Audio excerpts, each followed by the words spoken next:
Hello everyone, आज की video में हम बात करेंगे एसोमीप्रेजोल के बारे में। ये जो दवाई है एसोमीप्रेजोल, ये एक प्रोटॉन पंप इनहिबिटर है। शॉर्ट में इसको पीपीआई बोल देते हैं। तो एसोमीप्रेजोल प्रोटॉन पंप को इनहिबिट कर देती है, जिसकी वजह से गैस्ट्रिक एसिड का लेवल कम हो जाता है। तो इस दवाई का केवल एक ही काम है, गैस्ट्रिक एसिड के लेवल को कम करना। और जिस भी कंडीशन में हम गैस्ट्रिक एसिड के लेवल को कम करना चाहेंगे, उस कंडीशन में डॉक्टर के द्वारा एसोमीप्रेजोल दी जाती है पेशेंट को। ठीक है, इसका केवल एक काम है, ये याद रखना, ये गैस्ट्रिक एसिड के लेवल को कम करेगी। ठीक बात है। अब इसके क्या क्या यूज हैं और क्या डोज रहेगी, वो वन बाय वन करके हम डिस्कस करते हैं। ध्यान से सुनना, देखिएगा। सबसे पहला इसका इस्तेमाल किया जाता है जीईआरडी में। जीईआरडी मतलब होता है गैस्ट्रो ईसियोफेजल रिफ्लक्स डिजीज। गैस्ट्रो यानी कि पेट में बनता है एसिड। ईसियोफेजल यानी कि ईसियोफेगस यानी कि खाने की नली। रिफ्लक्स यानी कि बैकफ्लो, और बैकफ्लो क्या होगा, एसिड होगा। तो पेट में जो एसिड बनता है, अगर उसका बैकफ्लो होने लगे, एसिड का अगर बैकफ्लो होने लगे, तो उसी समस्या को जीईआरडी बोला जाता है। तो जीईआरडी के पेशेंट को एसोमीप्रेजोल का कैप्सूल डॉक्टर के द्वारा दिया जाता है। ठीक है, तो पहला इसका यूज क्या रहेगा, जीईआरडी। अगर मैं डोज की बात करूं, डोज क्या रहेगी, तो डोज रहेगी 20 mg या फिर 40 mg ओडी फॉर 4 वीक्स। 4 सप्ताह के लिए ये दवाई देनी है। हर रोज या तो 20 mg या फिर 40 mg का एक कैप्सूल देना है। ये डोज रहेगी जीईआरडी में। अब मैंने बताया कि 20 mg या 40 mg, तो 20 mg देना है या 40 mg देना है, ये डॉक्टर पेशेंट की कंडीशन को देखकर डिसाइड करता है। अगर कंडीशन ज्यादा खराब है तो 40 mg दे देता है, ज्यादा खराब नहीं है तो 20 mg दे देता है। ठीक बात है। तो एसोमीप्रेजोल की डोज क्या रहेगी जीईआरडी में, 4 सप्ताह के लिए दिन में एक बार या तो 20 mg का कैप्सूल या फिर 40 mg का कैप्सूल। तो ये डोज रहेगी जीईआरडी में। अगर आराम नहीं मिलता है तो डॉक्टर फर्दर 4 वीक्स के लिए इसको बढ़ा सकता है। ठीक है, तो पहला यूज हो गया जीईआरडी। दूसरे यूज के बारे में बात करें तो दूसरा यूज है हार्ट बर्न, यानी कि सीने में जलन। अगर हार्ट बर्न की समस्या है तो उसके अंदर भी एसोमीप्रेजोल का इस्तेमाल किया जाता है। डोज क्या रहेगी, डोज रहेगी 20 mg का कैप्सूल दिन में केवल एक बार और 14 दिनों के लिए। ये इसकी डोज रहती है हार्ट बर्न की। ठीक है, अगर आराम नहीं मिलता है तो 4 मंथ के बाद यही डोज फिर से रिपीट की जा सकती है। ठीक है, कंटिन्यू नहीं देनी पड़ती है। 14 दिन तक ये कैप्सूल दिया जाएगा, आराम लग जाएगा। अगर आराम नहीं लगना है तो फिर से कंटिन्यू नहीं करना है। कंटिन्यू अगर करना है तो 4 मंथ के बाद कंटिन्यू करना है, क्योंकि इसके साइड इफेक्ट होते हैं। ठीक बात है। तो हार्ट बर्न में ये डोज रहेगी। नेक्स्ट यूज किया जाता है eradication of H pylori associated with peptic ulcer. Okay, H pylori एक बैक्टीरिया होता है जो कि पेट के अंदर पाया जाता है। ये जो एच पाइलोरी है, ये पेट के अंदर इन्फेक्शन कर देता है, जिसको हम बोलते हैं एच पाइलोरी इन्फेक्शन। ओके, ये जो बैक्टीरिया का इन्फेक्शन है, इसकी वजह से पेट के अंदर छाले हो जाते हैं। ये बैक्टीरिया पेप्टिक अल्सर कोज करता है, पेट के अंदर छाले डाल देता है। ओके, अगर किसी को एच पाइलोरी का इन्फेक्शन है और पेट में छाले हो गए हैं, तो उस कंडीशन में भी एसोमीप्रेजोल का कैप्सूल डॉक्टर के द्वारा दिया जाता है। अब सीधी सी बात यह है कि एच पाइलोरी एक बैक्टीरिया है और बैक्टीरिया का इन्फेक्शन हो गया है, तो इसका मतलब तो ये तो नहीं है कि एसोमीप्रेजोल केवल अकेला दिया जाएगा, इसके साथ और भी दवाइयां दी जाती है ना। सबसे पहले हम बात करते हैं एसोमीप्रेजोल की, और दवाइयां जो दी जाती हैं वो भी मैं आपको बताऊंगा। तो अगर किसी को ये समस्या है H pylori with peptic ulcer, तो उसको जो एसोमीप्रेजोल है उसकी मात्रा कितनी दी जाएगी, डोज कितनी जाएगी, सबसे पहले वो जानते हैं। तो डोज दी जाती है 20 mg, दिन में 2 बार लेना है और 7 दिन के लिए लेना है। या तो ये डोज दे सकते हो या फिर इसके अलावा 40 mg दिन में केवल 1 बार और 10 दिन के लिए चलता है ये कैप्सूल, या फिर ये डोज ले सकते हो। तो एसोमीप्रेजोल की ये डोज रहती है पेप्टिक अल्सर के अंदर, ठीक है। तो ये जो एसोमीप्रेजोल है ये तो केवल गैस्ट्रिक एसिड के सिक्रेशन को कम करेगी, बैक्टीरिया को थोड़ी मार देगी। तो बैक्टीरिया को भी तो किल करना है ताकि फर्दर आगे इसका इन्फेक्शन ना हो। तो इसके लिए 2 दवाइयां और दी जाती हैं। एक दवाई ये रह गई, 2 फर्दर दी जाती हैं, कितनी होगी 3। इसलिए इसको बोला जाता है ट्रिपल थेरेपी। तो एक ट्रिपल थेरेपी दी जाती है इस कंडीशन में, H pylori with peptic ulcer triple therapy दी जाती है। और वो ट्रिपल थेरेपी क्या होती है वो मैं आपको बताता हूं। इस ट्रिपल थेरेपी को कैप थेरेपी बोलते हैं। इसको क्या बोलते हैं, कैप थेरेपी।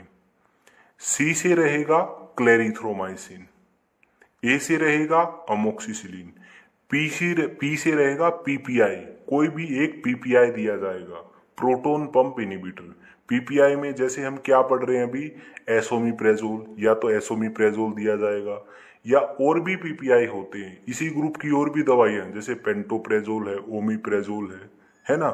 तो कैप थेरेपी दी जाती है H pylori with peptic ulcer के पेशेंट को, है ना। सी से क्लेरिथ्रोमाइसिन, ए से अमोक्सिसिलिन, है ना, और पी से कोई भी एक पीपीआई दिया जाता है, ठीक है।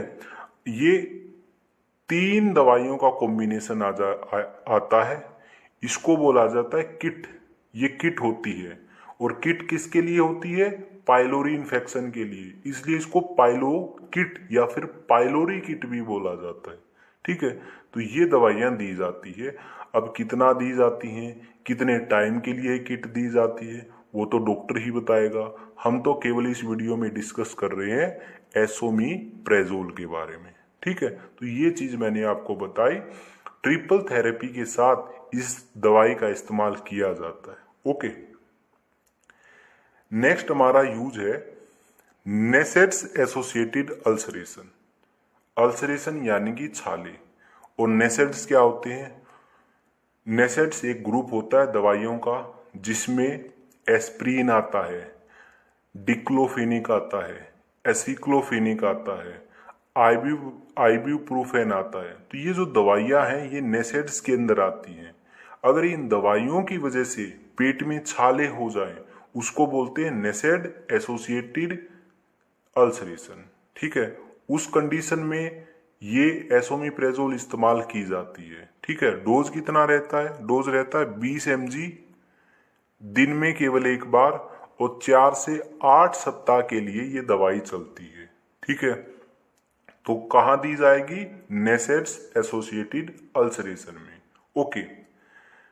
अगर किसी को नेसेड ग्रुप की दवाइयों से अल्सर हुआ और वो ठीक हो गया और आगे अल्सर ना हो उसे प्रिवेंट करने के लिए, प्रिवेंशन को बोलते हैं प्रोफाइलेक्सिस, आगे अल्सर ना हो उससे प्रिवेंट करने के लिए भी ये दवाई दी जाती है, उसको बोलते हैं प्रोफाइलेक्सिस ऑफ नेसेड्स इंड्यूस्ड अल्सर। इसके अंदर डोज रहती है या तो 20 mg या फिर 40 mg, दिन में केवल 1 बार और 6 महीने तक ये दवाई चलती है।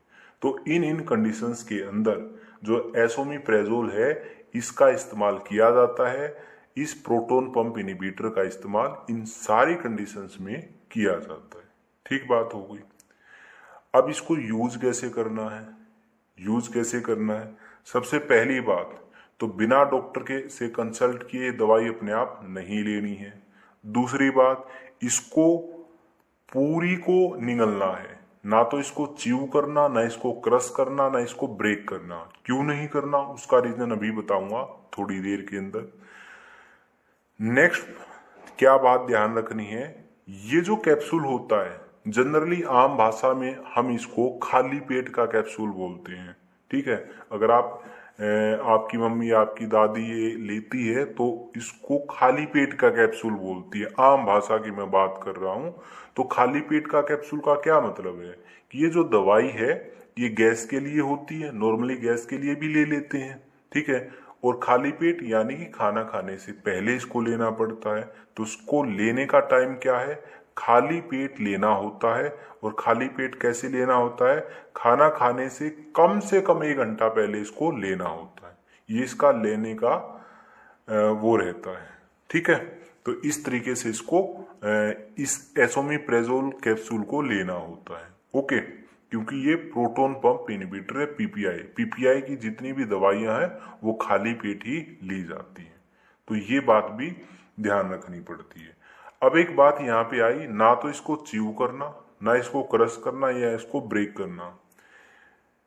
अब एक बात मैं आपको बताता हूं, ये जो दवाई है ना एसोमेप्रेजोल, ये जो दवाई है ये इसका फ्रंट साइड हो गया। इस दवाई को पलट कर देखना, इस दवाई को जब आप पलट कर देखोगे ना, जहां पे इंग्रेडिएंट लिखा हुआ होता है कि जो एसोमेप्रेजोल है वो 40 mg प्रेजेंट है, उसके ऊपर एक लाइन लिखी हुई होगी, वहां पे लिखा हुआ होगा वहां पे क्या लिखा हुआ होगा, एंटेरिक कोटेड।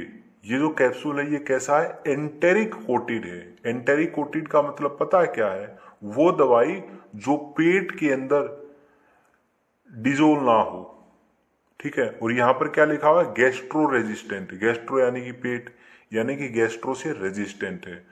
कुछ दवाइयां ऐसी होती हैं जो पेट में एसिड के साथ जैसे ही कांटेक्ट में आती हैं तो वो दवाइयां ब्रेक हो जाती हैं, उनका फिर कोई काम नहीं रहता, उनका एक्शन खत्म हो जाता है।